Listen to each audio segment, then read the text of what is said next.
Hello everyone, I'm Ramyat Hadidi from Georgia Tech, and this is a summary of our ASPLOS21 paper, Quantifying the Design Space Trade-Offs in Autonomous Drones.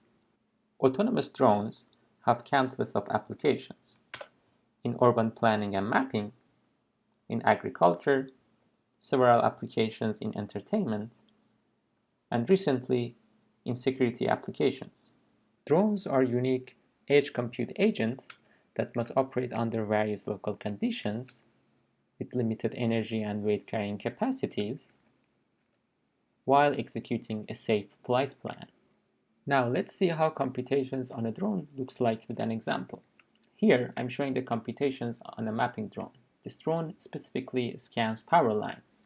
First, the drone needs to stay stable in the air, so it needs to process stability PID controllers. These controllers need data from several sensors, so the drone needs to read and process sensor data. Now, the drone needs to fly safely around the power line, so it needs to navigate, which in turn needs the processing of maybe LiDAR's data. The process is done with simultaneous localization and mapping or SLAM algorithms that require high computation power. From this example, we can see that drones face several challenges. Each of these bullets are themselves a research area.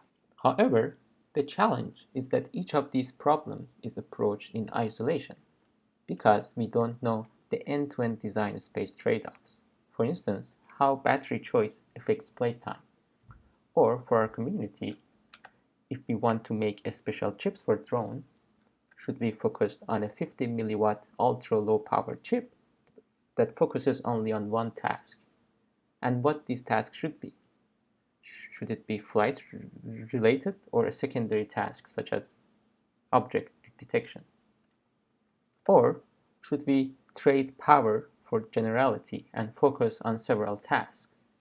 And how should we even accelerate those tasks? Should we accelerate them for latency, for throughput, or for some other metric? Therefore, we must quantify design space trade-offs to address right set of problems. To quantify trade-offs, we must study different subsystems in drones, from battery and motor and propeller, which directly affects weight and flight time of a drone, to flight controller, which reads the data from sensors and provide stability and maneuverability. Flight controller directly commands electronic speed controller, which using the control system changes the speed of motors, and therefore we can control the drone. The details of all these subsystems are presented in the paper. Aside from these three systems, we have an autonomy part, the computation of which happens in isolation to flight controller because we want more reliable system. But the question for us is, for the autonomy part, should we execute the computation of them on a low-end CPU, on an FPGA, on an embedded GPU, or should we design our own ASIC? We answer this question in our paper by figuring out what's the percentage of computation power from total power in different drones with different sizes and weights. Here is an example of the final result that is shown in the paper that shows the percentage of computation power differs from near to 3% to up to 30%. In order to get this data, we had to formalize different trade-offs in brushless DC motors, in different frames of drones, in LiPo batteries, and also electronic speed controllers. Using this paper, we can understand how our optimizations affects the entire system. For instance, for SLAM optimizations, we have all these options from Raspberry Pi, NVIDIA TX2, FPGA, and ASIC. After implementation and measuring power and performance, we measure the following result.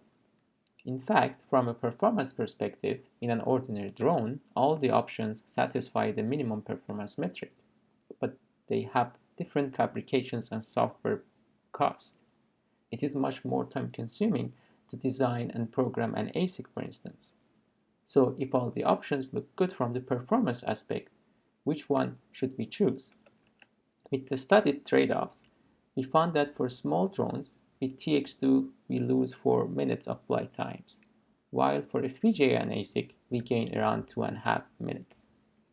But note the slight difference between ASIC and FPGA. Does it worth to do an ASIC if the gained flight time compared to FPGA is only 12 seconds? Now I want to talk about another challenge during this paper, which was the unavailability of an experimental platform. This is why during this study, we also released an open source drone as an ACM artifact for Build Guy and its software stack. We have the access to autopilot code, and the drone is fully customizable across hardware and software stack. In fact, we have the ability to add new sensor and development boards because there's up to 200-gram payload for new boards and sensors. And this option is inexpensive compared to any commercialized platform. And finally, the following is the contributions of our paper: formalizing the fundamental drone subsystems and quantifying the design space trade-offs by studying 300 components, separating the required computing for inner versus outer loop controls and their gain benefits, showcasing optimization and its effect on flight time, for example, SLAM, releasing an open source artifact containing a reproducible platform with a fully customizable hardware-software stack. I would be happy to answer any of your questions. Thank you.